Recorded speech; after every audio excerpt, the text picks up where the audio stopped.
Declaração iniciada. Bom dia a todos. A partir deste momento, declaro aberta a sessão de julgamento virtual da 8ª Câmara Julgadora do Tribunal de Impostos e Taxas do dia 2 de setembro de 2022.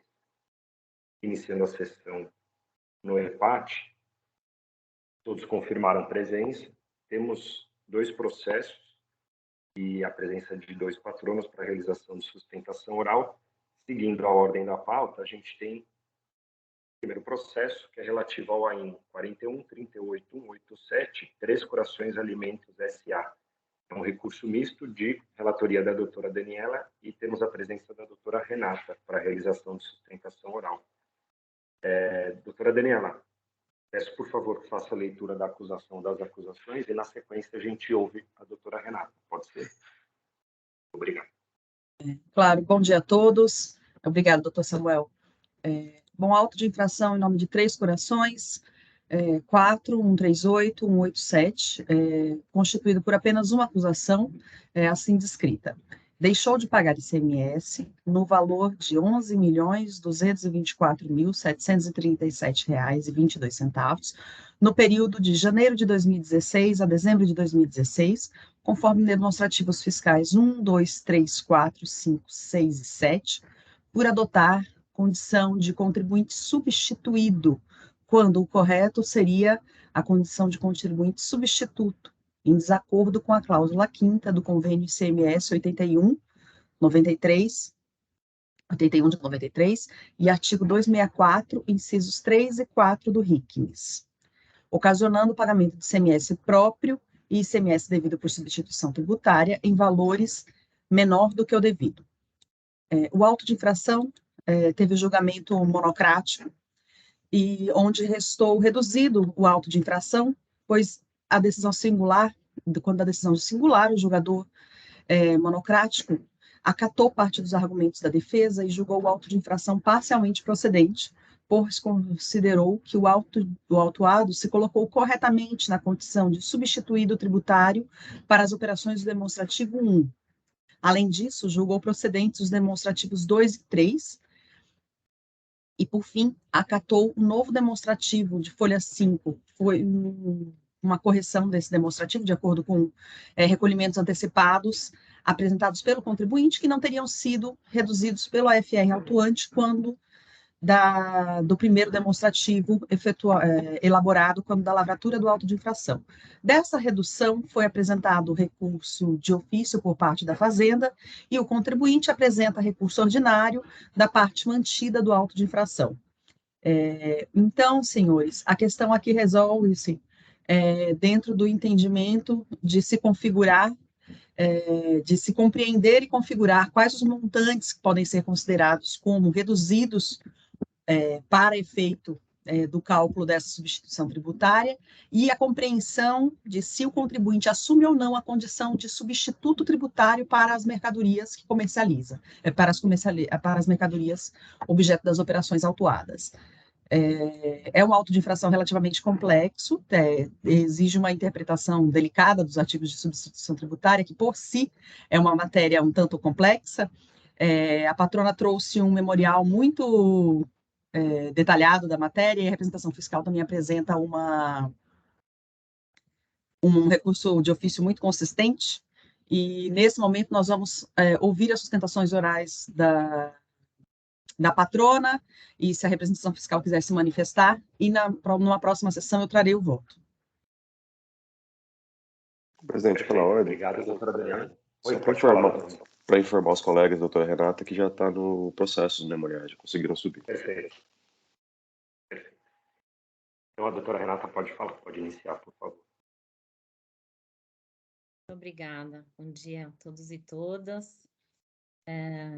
Como bem relatou a doutora Daniela, o cerne da acusação é o fato de que a Três Corações está sendo acusada de ter deixado de pagar por uma discussão sobre a sua condição de substituída tributária em operações nas quais o entendimento da fiscalização é de que ela seria substituta. Que não entender aqui, primeiro usando aí o chapéu de recorrente, né, ela parte da premissa equivocada de que, apesar da Três Corações ser uma filial atacadista, ela não poderia figurar como substituída tributária, né, para fins de ICMS nessas operações com mercadorias sujeitas ao regime DST, né. Para a fiscalização, o correto seria que, nas operações com mercadorias sujeitas a ST, ela estivesse figurando como substituta tributária sempre. Isso se dá por, basicamente, né, durante o desenvolvimento aí de argumentos, seja na autuação, seja durante as manifestações, duas premissas.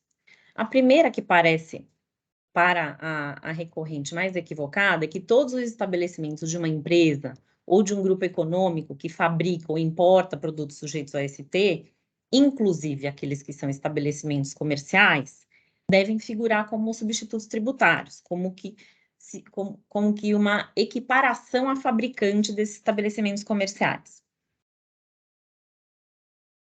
A segunda premissa, utilizada pela fiscalização, consiste também no fato, numa acusação de que, apesar dela ser atacadista, que é uma exceção legal, a autuada não poderia ser substituta e substituída ao mesmo tempo, porque muitas vezes ela está no papel de substituta e muitas vezes no papel de substituída, e concomitantemente isso não seria possível.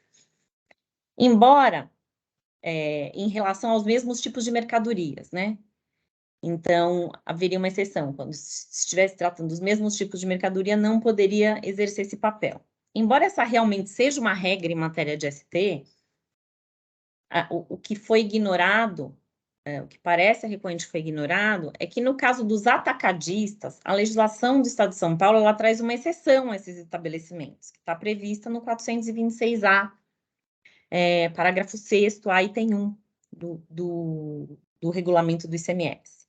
E nesse sentido, a recorrente trouxe, em sede de defesa, já tantos dispositivos legais que trazem essa exceção, né, quanto respostas a consultas que corroboram a impossibilidade de se tratar como equiparação a fabricante um estabelecimento comercial, seja pelo princípio da autonomia dos estabelecimentos, seja pelas previsões legais que tratam desse tema. A legislação paulista, ela traz previsões diametralmente opostas, né, prevendo expressamente essa condição para o estabelecimento, que é um estabelecimento atacadista, filial, e se sabe que quando há exceções em operações intragrupo, ou seja, quando o Estado pretende não permitir que uma filial seja substituída pela sua matriz, ou em operações em que se remete para essa filial intragrupo, isso está previsto expressamente na legislação. Inclusive, a recorrente, ela traz exemplos da legislação de estados como Minas Gerais, Amazonas, Rio Grande do Sul, que expressamente estabelecem esse tipo de tratamento para a aquisição de produtos, de forma que somente a filial atacadista só pode ser substituta e não substituída, né? Enquanto que em São Paulo, isso está, no seu entendimento, expresso. Como bem relatado, transcorridos aí os trâmites processuais, a Delegacia de São Paulo afastou essas premissas equivocadas e as conclusões a respeito da substituição, julgando procedente a autuação acertadamente e cancelando a maior parte da autuação, exatamente no que se refere a esse conceito inicial que realmente é a própria base da autuação, a possibilidade de um estabelecimento filial atacadista ser substituída e não substituto, né?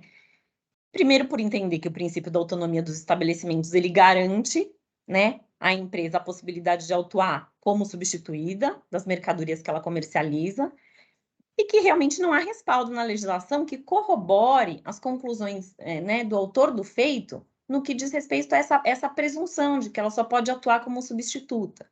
Porque ela, como um estabelecimento exclusivamente comercial, que não fabrica nada, pelo fato dela comercializar produtos que são fabricados por outras empresas dentro do seu grupo, ela não é equiparada à fabricante. E essa equiparação à fabricante não a tornaria uma substituta automaticamente, né? Essa, sim, é a premissa bastante equivocada. Apesar deste conceito estar aí no centro da decisão, e felizmente foi aqui acolhido pela delegacia de julgamento, o débito está apresentado em 3 demonstrativos. Então, o demonstrativo 1 foi cancelado e a cobrança do ICMS contida nos 2 e 3 foram mantidos por questões com relação ao item 2 de prova. Houve um entendimento que o erro formal, que foi alegado em sede de defesa, não tinha tido comprovação suficiente, e que o ponto do demonstrativo 3 não havia sido objeto de defesa, embora ele seja idêntico ao item 1, com as razões principais de diferença entre substituto e substituído. De fato, a decisão acertou em cancelar a maior parte do crédito tributário, e por isso é importante a atenção dos senhores no que se refere à impossibilidade de provimento do recurso de ofício, no que se refere à parte cancelada. Primeiro, pela legitimidade, né, do reconhecimento na existência de erros, né, nas premissas, na quantificação do lançamento, a sua correção, houve correção do auto de infração antes mesmo da apresentação da decisão da delegacia, sem qualquer cerceamento de defesa, embora aqui a gente tenha visto essa alegação por parte aí da representação fiscal, e por impossibilidade que se altere aí o critério jurídico em que se funda o lançamento, né? Que foi outro tema trazido na manifestação fiscal. Fundamentalmente aplicando aqui o princípio da autonomia dos estabelecimentos. Com relação ao cerceamento de defesa, a apresentação alega que a decisão seria nula por se fundamentar numa premissa falsa, resultando num cerceamento de defesa do fisco, porque houve uma retificação dos valores, né, objeto do auto de infração, que teria sido efetuada em desconformidade com o rito legal, porque não foi aberto o prazo para a representação se manifestar. Mas foi a própria autoridade fiscal autuante que reconheceu a existência dos equívocos de cálculo, entendeu por bem ajustá-los, né, antes até da manifestação da delegacia de julgamento, além de haver uma previsão legal determinando expressamente que erros existentes podem ser corrigidos pelo autuante, né, de modo que a autoridade simplesmente aplicou a legislação vigente. E não se vê prejuízo ao contraditório e ampla defesa, pois primeiro que não há uma previsão legal abrindo prazo para a representação fiscal se manifestar logo após a correção de erros pelo órgão autuante, e acabou sendo facultado à representação fiscal o direito de se manifestar acerca da redução por meio do parecer ao recurso de ofício. Também não tem respaldo o entendimento da recorrente, da recorrida aqui, né, porque estou falando aqui do recurso de ofício, a nulidade invocada no sentido de que a retificação dos valores foi irregular em virtude do descumprimento de regras trazidas na legislação, porque não seria possível reduzir o auto de infração com base na prova do pagamento do ICMS-ST por antecipação atestada por meio da conta fiscal de referência, né? Que é um documento emitido pela própria Cefaz, da sua própria base de dados, que serve de base à inscrição endividativa. E se os recolhimentos indicados no conta fiscal não tivessem relação com as operações objeto da autuação, caberia o próprio auditor fiscal efetuar essa constatação, rejeitando a prova produzida pelo contribuinte, né, que pelo princípio da verdade material tem direito de se utilizar de diferentes meios de prova para demonstrar a veracidade dos fatos alegados. Mas em momento algum isso foi feito, e também em momento algum o contribuinte definiu ou alegou que o conta fiscal é um documento de escrituração, né, como constou aí da sua manifestação. O contribuinte simplesmente, dentre outras provas robustas, quis indicar que uma cobrança dessa envergadura é um bis in idem, porque o tributo dessas operações foi recolhido na origem, e por isso que ele não foi recolhido como substituto. Por fim, e o mais importante aqui, uma tentativa de inovação da acusação fiscal, né, com vista a manter essa cobrança, que inaugurou uma nova acusação, já que em nenhum momento foi levantado durante, né, a elaboração do AIM, que a caracterização da recorrida como substituta decorreria do descumprimento de obrigações acessórias, uma vez que as notas fiscais de saída não teriam seguido as regras estabelecidas pelo 274 do regulamento. Aqui, citando, né, expressamente um trecho da manifestação, né, se coloca, independentemente da análise do direito, se o autuado deveria ser classificado como substituto ou substituído, o simples fato das notas não cumprirem as normas do artigo 274 já é suficiente para sujeitar as operações de entrada à legislação comum do ICMS e exigir do autuado o imposto das operações subsequentes na condição de substituto. Folhas 4522. Nos parece aqui, né, tentativa de aperfeiçoar o lançamento, alterando o critério jurídico, que é rechaçado aí pelo nosso CTN. E ainda que se aceitasse essa inovação, né, uma suposta violação à obrigação acessória jamais poderia ensejar uma manutenção de uma cobrança que indica um bis in idem aqui. Por fim, né, também uma exceção legal dada aos atacadistas paulistas com relação à legislação, pois o cerne da decisão que levou ao cancelamento, né, por meio do demonstrativo, ela diz respeito à necessidade de aplicação do princípio da autonomia dos estabelecimentos no caso, né, afastando a caracterização do estabelecimento filial atacadista como fabricante e qualquer obrigatoriedade de sempre figurar como substituto. Os pontos principais sobre esse conceito e que foram acolhidos pela decisão, objeto aí na parte que é objeto do recurso de ofício, eles não foram enfrentados, né, pela representação fiscal, que reproduziu o ofício CAT 95 de 2008, sob a alegação de que tal dispositivo foi introduzido na legislação paulista para aperfeiçoar uma técnica de substituição tributária, mas eles passaram ao largo dos pontos principais, né, o fato de que, com base no princípio, mesmo que determinado da autonomia dos estabelecimentos, mesmo que o estabelecimento atacadista seja filial de matriz industrial, cada qual deverá observar o tratamento tributário que lhe é aplicável, a resposta à consulta, a legislação apresentada aí em sede de defesa, repisada em sede de recurso. O fato do estabelecimento atacadista não poder ser considerado estabelecimento de fabricante só pelo fato dele integrar uma pessoa jurídica que possui estabelecimentos industriais, sendo que a atividade daquele estabelecimento é autônoma e puramente comercial, atacadista. E o fato da legislação tributária respaldar o mesmo estabelecimento, ora como substituto tributário, ora como substituído, nos termos do 426, parágrafo 6º do regulamento CMS. Então, por essas razões, o recurso de ofício no entendimento da recorrente não pode ser provido por não enfrentar pontos cruciais da decisão, por estar claro que ele implicaria em bis in idem a manutenção do presente auto de infração. Usando agora o chapéu de recorrente na parte que foi mantida, eu gostaria de trazer uns pontos cruciais que indicam cancelamento, necessidade de cancelamento também do ICMS exigido por meios demonstrativos fiscais 2 e 3. No que se refere ao 2, a exigência foi mantida para as vendas porque se presumiu que elas teriam sido efetuadas pela recorrente na condição de substituta, porque houve um erro mesmo, né?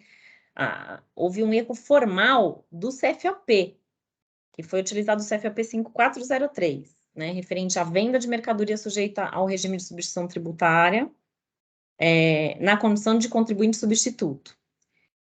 No entanto, essas operações, elas receberam tratamento de substituído, né, a recorrente, ela agiu como substituído nessas operações e todos os demais elementos probatórios juntados aos autos mostram isso, com exceção do CFOP, por isso se diz um erro no CFOP.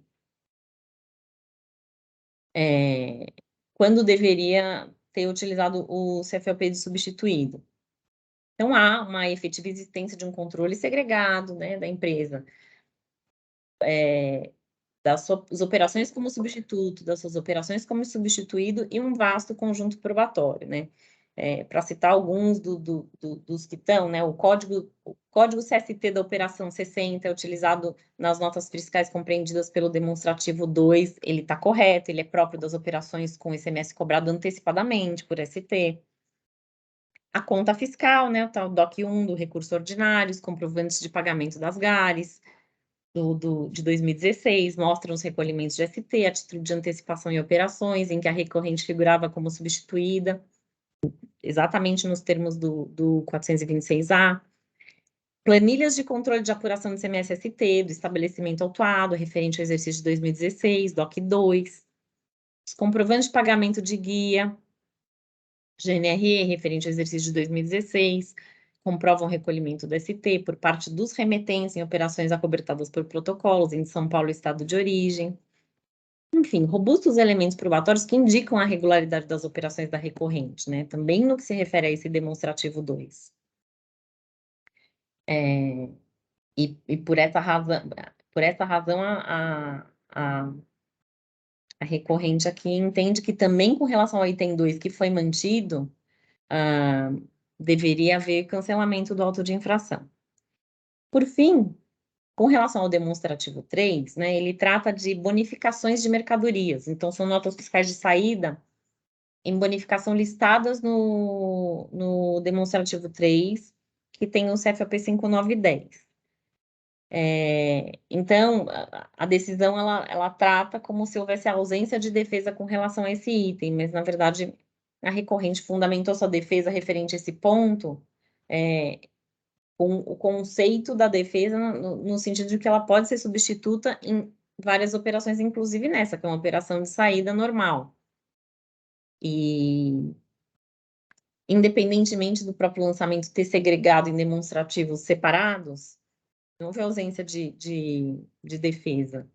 Houve, na verdade, a defesa, ela abrangia todos os itens e havia uma peculiaridade aí no item 2 com relação ao erro formal, mas ao item 3 entende a recorrente que se aplicam aí os mesmos pontos que se aplicou no item 1, que foi, né, objeto da decisão favorável ao contribuinte. Uma vez tendo julgado aí a autuação improcedente em relação ao item 1, entende que a recorrente que a autuação também deveria ser julgada da mesma forma em relação aos demais itens, e especificamente ao item 3, que ela entende que não tem nada de diferente do item 1. A questão aqui, pelo entendimento, foi um equívoco aí na decisão de entender que não havia sido objeto de defesa, porque a defesa não foi feita por itens, né, do demonstrativo fiscal. Por fim, há entendimento ainda no sentido de que o recolhimento havia sido a menor, se numa situação de substituição tributária o recolhimento deveria ser feito a menor, deveria haver um recolhimento de complemento. Aqui, acho que é preciso lembrar também que complemento de substituição tributária em 2016 sequer era objeto de regulamentação e orientação da própria Fazenda, ainda que fosse aplicável, a orientação da própria Fazenda era no sentido de que isso seria regulamentado, né, quando isso houvesse. Que também não seria aqui cabível no caso. E com relação às multas impostas, né, entende aí a recorrente que há uma necessidade de cancelamento, né, eu piso aí os itens por desproporcionalidade, né, 100% do valor do imposto atualizado, considerando que ultrapassem muito o valor do próprio imposto devido, né, configurando aí o caráter confiscatório, no entender da recorrente. A multa sobre o valor atualizado do imposto, que a gente costuma ter um inconformismo com relação a isso, né, pois a penalidade, ela deveria ser calculada sobre o valor original e não sobre o atualizado, para que não se admitisse, né, que a obrigação de pagar a multa retroaja a data dos fatos geradores, né, e aceitar a incidência de juros sobre multa antes mesmo do seu vencimento. Acho que aqui foram os pontos principais.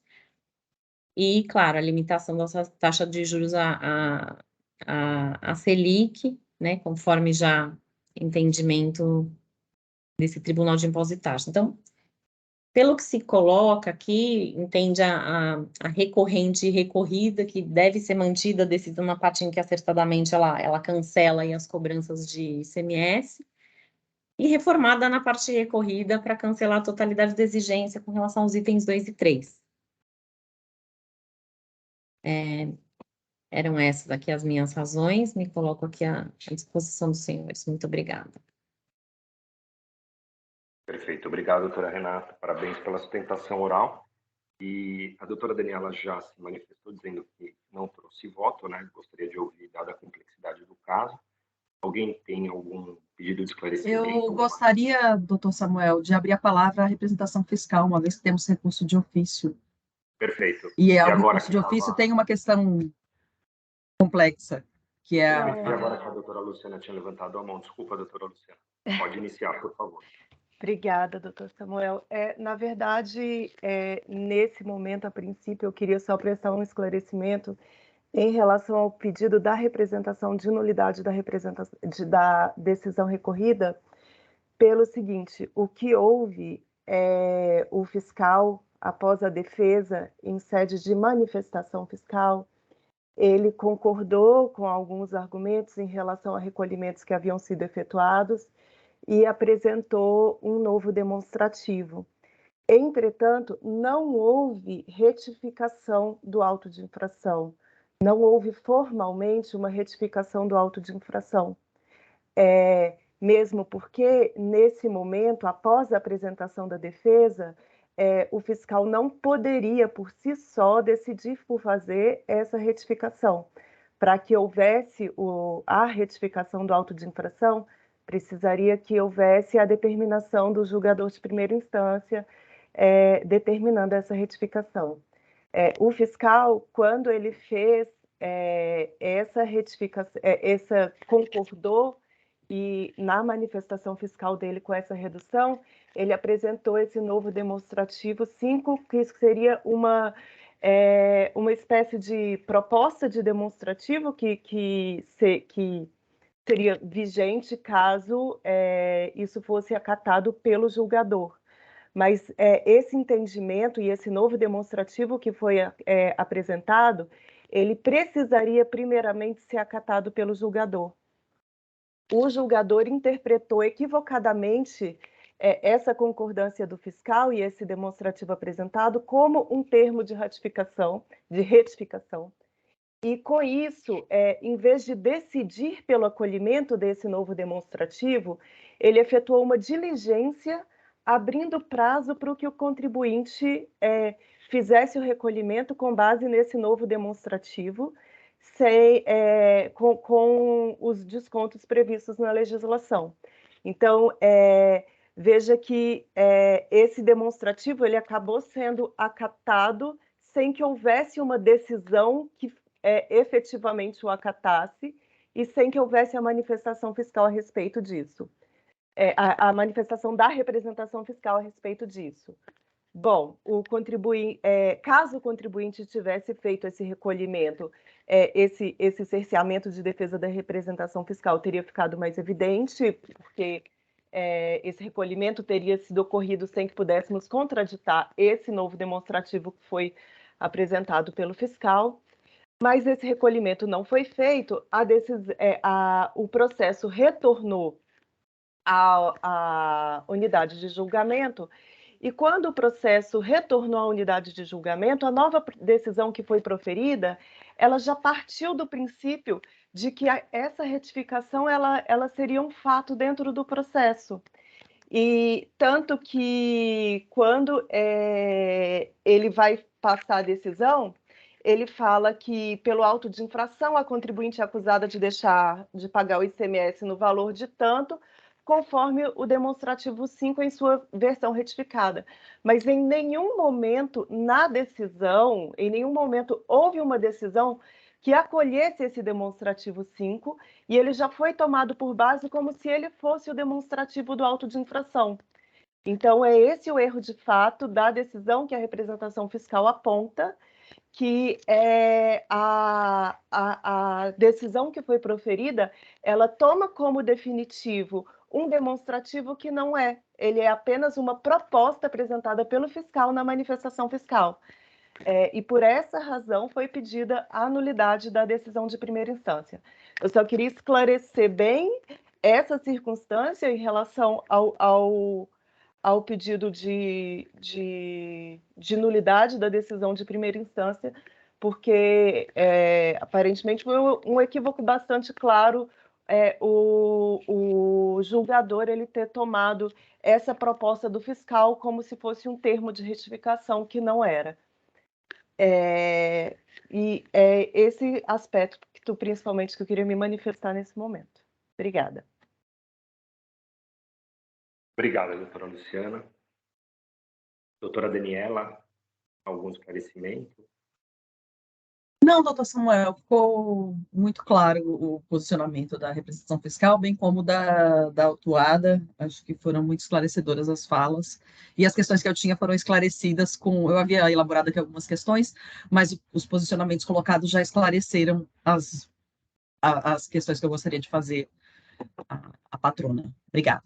Perfeito. Doutor Faisal, doutor Ramon, alguma dúvida?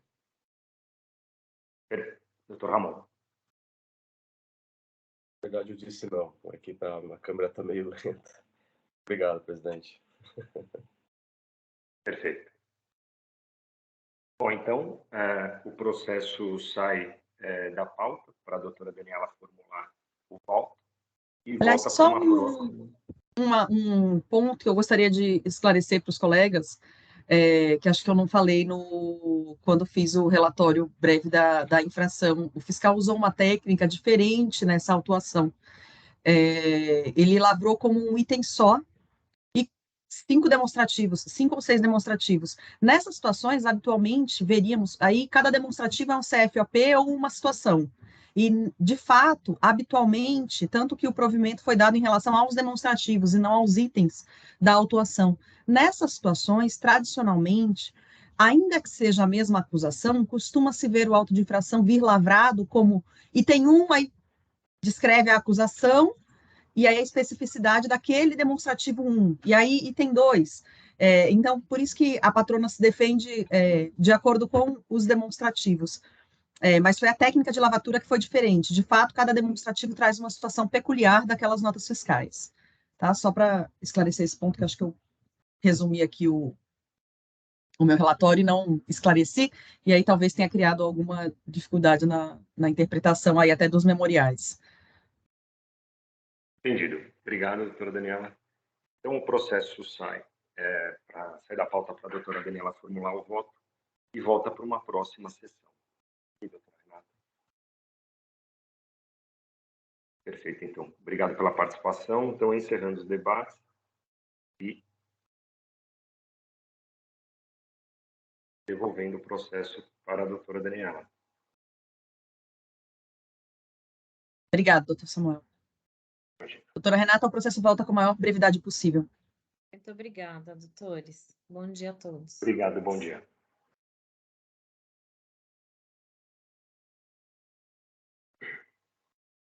Só um minutinho, que o sistema está um pouco lento. Então, agora sim.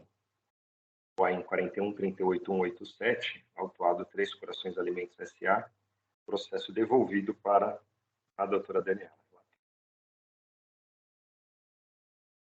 Partindo para o segundo e último processo, é o processo relativo ao AIN 41.40.699, autuado Cláudio Rogério Baruel. É um recurso ordinário de relatoria do Dr. Ramon e temos a presença do Dr. Gilmar. Dr. Gilmar fará sustentação oral, é isso, Dr. Gilmar? Na verdade, bom dia a todos, né, primeiramente. Na verdade, eu vou devolver a palavra na sustentação oral, vou apenas acompanhar a sessão e ficar à disposição aí, caso evolua o debate para eventual esclarecimento. Perfeito, obrigado. Então, Dr. Ramon, com a palavra. Obrigado, presidente. Bom dia, doutor Gilmar. Presidente, por favor, permita a edição do voto.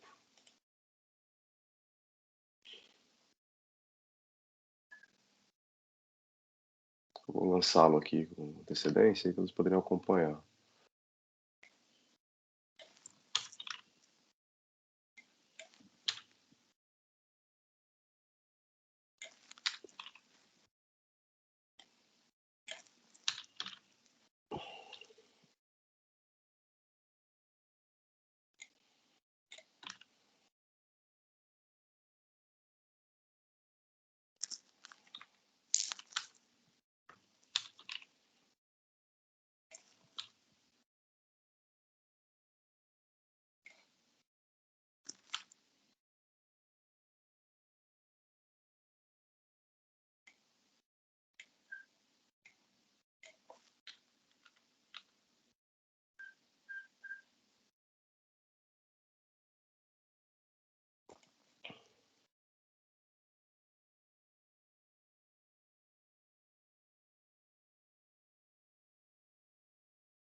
Presidente, eu acredito que já esteja disponível para todos.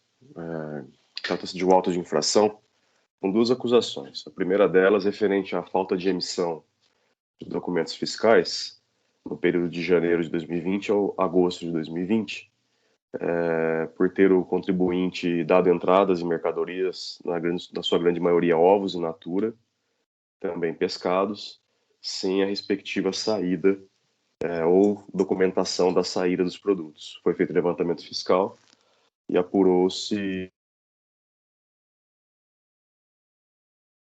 483 mil, aproximadamente, na acusação 1, cobrando-se multa por falta de emissão de documentação fiscal e o tributo devido pela alíquota interna de 18% nos termos do artigo 509. A infração 2, decorrente também da primeira, é com relação ao não pagamento de ICMS no mesmo período, na medida em que adquiriu pescado sem diferimento e não, na verdade, abrigado pelo diferimento, na ocasião da saída, deveria ter feito o pagamento diferido e não efetuou. O doutor não vai fazer a sustentação, né, doutor Gilmar? Eu vou dar continuidade.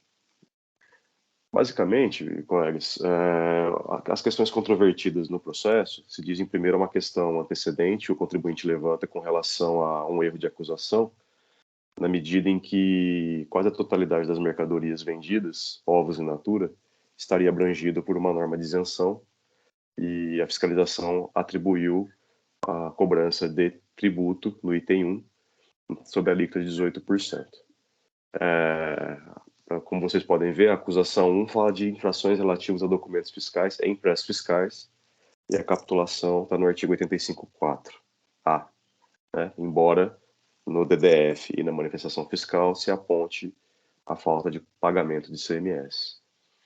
Então, a primeira questão foi essa. A segunda questão levantada pelo contribuinte tem relação com a base de cálculo, na medida em que o fisco utilizou um MVA de uma portaria de crédito acumulado de 2010 e, segundo o contribuinte, não condiz com o MVA efetivamente apurado ou efetivamente realizado pelo contribuinte. Ele junta algumas notas posteriores à acusação fiscal, notas essas que dão conta de um MVA de 10%, na medida que a fiscalização utilizou um MVA de aproximadamente 90%. Uma outra questão que foi levantada pelo contribuinte também é com relação à questão da isenção e da questão da falta da isenção e da base de cálculo incorreta, né? Questões de multas, questões de juros também. Após detida a análise da apresentação da acusação, das provas, dos argumentos do contribuinte e da manifestação da representação fiscal também, eu concluí que restaram alguns pontos controvertidos, cruciais para a acusação, que merecem aprofundamento probatório.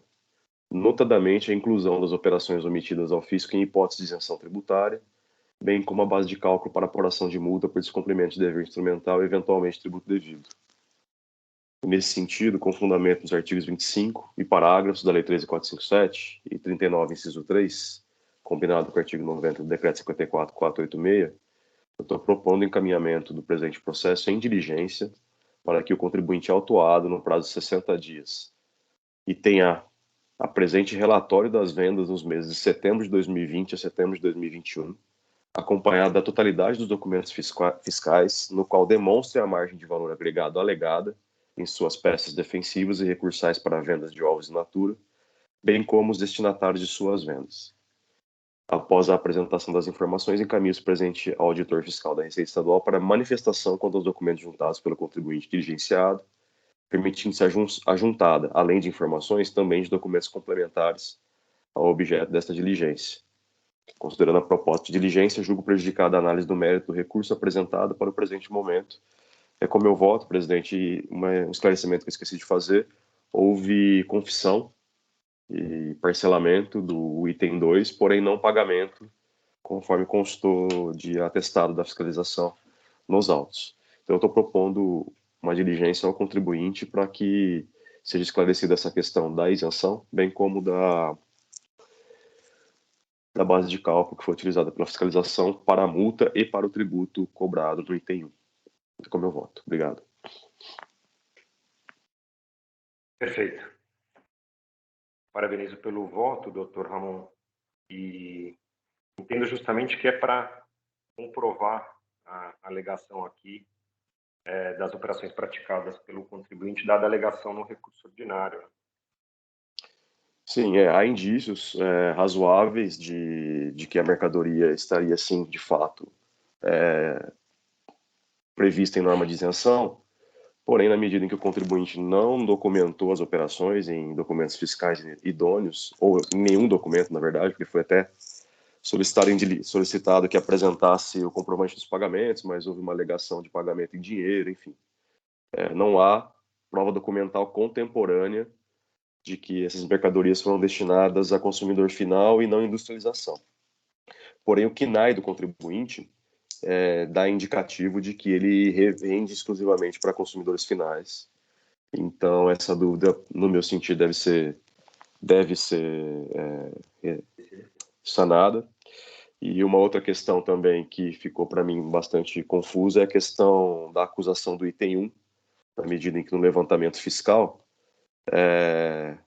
foi feita uma acusação de falta de emissão de documento no mesmo item, sem qualquer capitulação, também a cobrança de imposto. Embora conste na manifestação fiscal, a doutora Luciana, se tiver estudado mais profundamente o auto, quiser até me esclarecer, eu fiquei bastante em dúvida nessa questão, ou se quiser aguardar o retorno. Na verdade, eu posso esclarecer alguns pontos que eu tinha estudado em relação ao processo. O primeiro deles é que, assim, o contribuinte ele estava inscrito como MEI. Exato. Ele adquiria as mercadorias e ele não emitia nenhuma nota de saída. Zero. Até, assim, no primeiro mês de atividade do contribuinte, ele já fez aquisições em valor muito superior ao faturamento anual permitido para o MEI, tanto que ele sequer apresentou defesa em relação ao desenquadramento dele do Simples Nacional. Dando continuidade, a questão da norma de isenção, o artigo 36 do anexo 1 do RICMES, ele fala em operações dos produtos em estado natural, exceto quando destinado à industrialização. E aí, quando você vai analisar as informações que foram prestadas pelo contribuinte, de fato, ele alega algumas situações que ele revende, segundo ele, para pessoas que fazem venda como carro do ovo, etc., mas ele também informa diversas operações que ele faria para industrializadores, padarias. Ele menciona que além de vender para carro do ovo, ele vende para padarias, para restaurantes que vão industrializar esse ovo. Como a gente tem 0 notas fiscais emitidas, é impossível determinar o que foi para quem.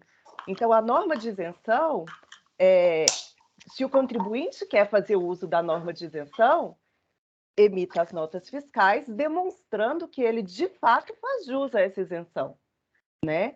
Agora, uma vez que é impossível determinar quem é o destinatário dessa mercadoria, não há possibilidade de se aplicar a norma que concede isenção ao produto.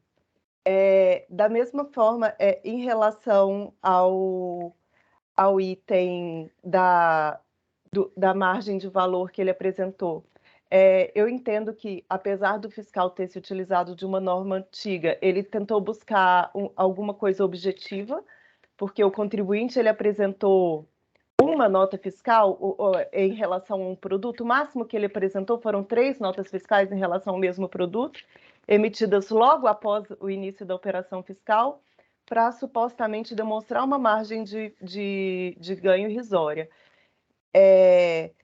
Então, não seria justificável também esse acolhimento. Em relação ao processo, a questão do relato da infração, de fato, o fiscal relatou a infração como falta de emissão de documento fiscal, mas no texto do relato da infração, ele já menciona também a cobrança do imposto, que foi apurado por meio de levantamento fiscal, na forma do artigo 509 do ICMS, né? do regulamento do ICMS. Então, seria o caso de analisar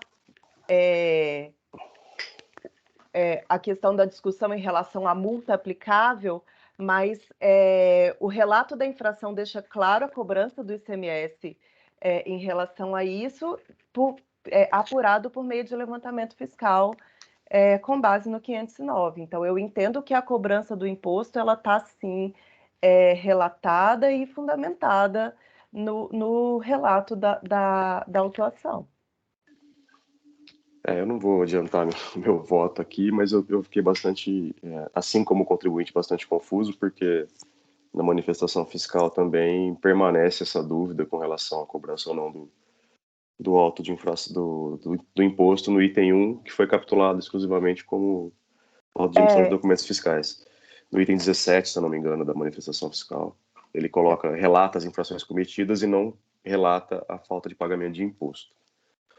Mas, doutor, eu vou me resguardar de deixar para analisar isso com mais cuidado quando retornarem os documentos solicitados em diligência. Eu só queria questionar o doutor Gilmar se a empresa está em atividade e emitindo notas fiscais na medida em que eu estou pedindo aí, por amostragem, na verdade uma totalidade de notas fiscais posteriores à operação, porque é indicativo de que passou a emitir notas, e aí poderia talvez comprovar as alegações na medida em que nós não temos aí provas documentais, apenas um levantamento fiscal, que é prova para mim, mas baseado em indícios, né? Então, se nós tivermos aí documentos que possam elidir ou comprovar esse levantamento fiscal, para mim, é importante para a gente não cometer qualquer tipo de injustiça, na medida em que um auto de infração bastante grande, né?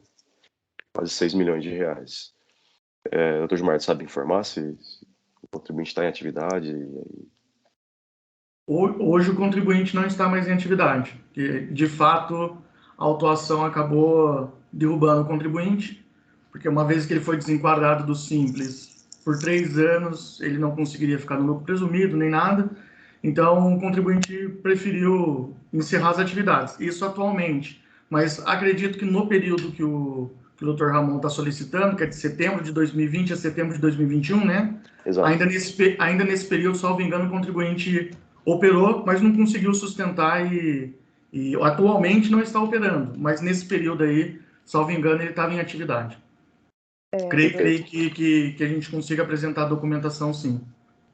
Ok. Doutor Ramon, só retornando aqui em relação ao relatório circunstanciado, na parte das infrações, de fato, no item 17, ele menciona que o item 1 seria a falta de emissão de documento fiscal de saída, mas logo em seguinte, quando ele descreve a questão da falta da emissão do documento fiscal de saída, item 1, itens 18 e 19 do relatório circunstanciado, ele menciona a questão da falta do pagamento, da cobrança do imposto, a forma de apuração, inclusive a forma de cálculo do imposto apurado. Então, eu acho que o relatório circunstanciado do fiscal também deixa bem clara a exigência do imposto nesse... Sem qualquer capitulação, né, doutora? Infelizmente, no caso. Não tem nenhuma capitulação no 85A. Doutor Ramon, só aproveitando até esse tema, né? A questão que o contribuinte levanta é justamente essa, é a formalidade do auto de infração, né? Uma vez que imputa infrações relativas a documentos fiscais, obrigações acessórias, mais a exigência do imposto. E aí, pelo menos pelo princípio da consulção, da absorção, deveria-se, sobre o mesmo fato, exigir uma multa. Então, assim, a questão que o contribuinte traz desse vício na formalidade do auto é justamente essa: a exigência do tributo com base no levantamento fiscal, que diga-se mercadorias isentas, enfim, mas a exigência do imposto, da multa sobre o mesmo fato é relacionado a uma outra circunstância. Então, ou o fiscal deveria ter exigido o imposto e a respectiva multa sobre ele, ou partido para o caminho da obrigação acessória. A partir do momento que, num demonstrativo fiscal, numa única linha, ele unifica, tornou-se o lançamento insanável, chegou-se a um vício. E é justamente essa a questão. Ele capitula num inciso, quando, na verdade, pela exigência do imposto, pelo princípio da absorção aí, bem acatada pelo tribunal, deveria ter aplicado outra multa, né? E creio que seja essa justamente a questão que o doutor Ramon tá preso aí, né? Ficou bagunçado, assim, com devido respeito à formação do AIM, né? É quase isso, doutor. A minha dúvida é com relação ao conjunto todo. Capitulação, relato de infração, manifestação fiscal, relato circunstanciado. Se eu posso extrair dali com segurança a acusação de falta de pagamento de tributo, na medida em que esse princípio da consulção, eu sou bastante refratário a ele, na medida que eu acho que ele foi trazido para o direito tributário de uma forma bastante atabalhoada, sem as devidas distinções da realidade do direito tributário. Mas, enfim, não quero adiantar meu voto aqui, vou deixar para analisar isso no retorno da diligência. Mas eu gostaria que o contribuinte, de fato, trouxesse a documentação para a gente poder ter aí um substrato material mais aprofundado, não cometer qualquer tipo de injustiça, na medida em que o MVA apontado pelo contribuinte ou apontado pela fiscalização é bastante diverso, 90% para 10%. E pela experiência de consumidor que a gente tem de ovos, a gente sabe que a margem de lucro, de fato, talvez não seja tão grande assim como o dobro, como está sendo cobrado, mas eu vou querer ter documentos em mãos para poder tomar uma decisão com relação a isso. Tá. Aí, doutor Ramon, considerando a possibilidade de, eventualmente, os documentos que o contribuinte emitiu, não sei se vai alcançar todo o período aí de um ano que o doutor está exigindo, mas se o contribuinte, a defesa pode trazer questões subsidiárias para demonstrar que o valor praticado no mercado, na ponta, por si só, já afasta os 97% do IVA que a autoridade fiscal identificou. Porque a gente levanta um ponto na defesa que se o contribuinte tivesse praticado o preço da ponta, já não chegaria no IVA. Então, eventualmente, na ausência de documentos do contribuinte, se a gente trouxer outras questões de mercado mesmo em relação aos valores, que aí, se admitido por hipótese como vendido na ponta, no final, também afastaria aí os 97% admitido pela autoridade fiscal. Estou questionando só porque eu posso enfrentar esse problema na hora de levantar a documentação, mas também a gente pode conseguir elementos subsidiários que demonstrem que o valor de mercado na ponta, longe dos 97% apurado pelo fiscal, né? Se eu posso trazer essa questão subsidiariamente. No texto da diligência, eu permito a juntada de outros documentos pertinentes à diligência. Perfeito, perfeito. Perfeito. Algum esclarecimento ou podemos ir ao voto? Então, vamos ao voto, encerrando os debates. Verificando o quórum.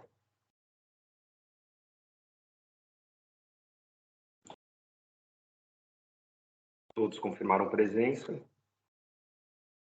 Iniciando a votação.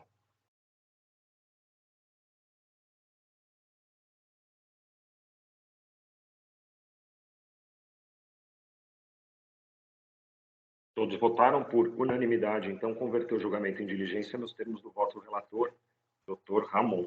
Então, Dr. Gilmar, o julgamento é convertido em diligência para que seja tomadas essas providências propostas pelo Dr. Ramon, ok? Ok. Então, obrigado pela participação. Encerrando a votação do processo relativo ao EN 41.40.699, o cujo autuado é Cláudio Rogério Baruel. Encerrado. E, na sequência, também já encerro a sessão. O sistema está um pouco lento. A partir deste momento, declaro encerrada a sessão de julgamento da 8ª Câmara Julgadora do Tribunal de Impostos e Taxas do dia 2 de setembro de 2022. Oswaldo, pode finalizar a gravação, por favor.